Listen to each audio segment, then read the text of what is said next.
Hola, friquis, estem aquí a Walibi Holland i anem a provar la novetat d'aquest any, Joy. Hi ha Joy Thrill, que és la verda, i Joy Chill, que és la blava. Anem a provar-les. És la primera Dueling Raptor de RMC que existeix en un parc.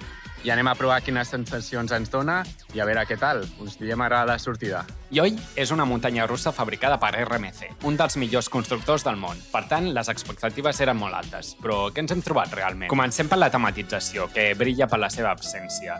L'estació i els trens són lletjos i la posició per seure és realment incòmoda.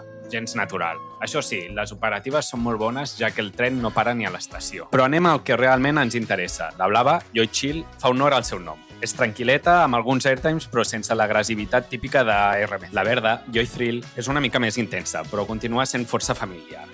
I aquí ve la gran decepció, i és que es noten unes vibracions, sobretot entre les juntes de la via, que fan com un crec-crec com quan passes amb el cotxe per un pont, i això trenca realment tota la fluidesa que esperem d'una RMC, que normalment són mantequilla pura. El millor de tot és el component Dueling. Vaig jugant amb l'altre tren i els creuaments realment es noten molt a prop, sobretot el hi-fi. Això realment sí que fa millorar molt l'experiència i que sigui molt més completa. Finalment, us deixo amb les impressions que vam tenir només baixar de la coaster. Acabem de baixar ja de provar les dues i la veritat és que ens esperàvem alguna més, no ens ha acabat de volar el cap, però bueno, quina t'ha agradat més, Maria? A mi, Thrill.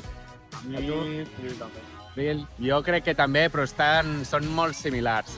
La Chill dona més airtime, més moments d'airtime. La Thrill és una mica més intensa, sí, més inversions i més intensa, poder. Però són molt similars. No ens han acabat de volar el cap, ens esperàvem una mica més, però bueno, són un bon afegit al parc. Així que, Són maques. molt bé. Adéu.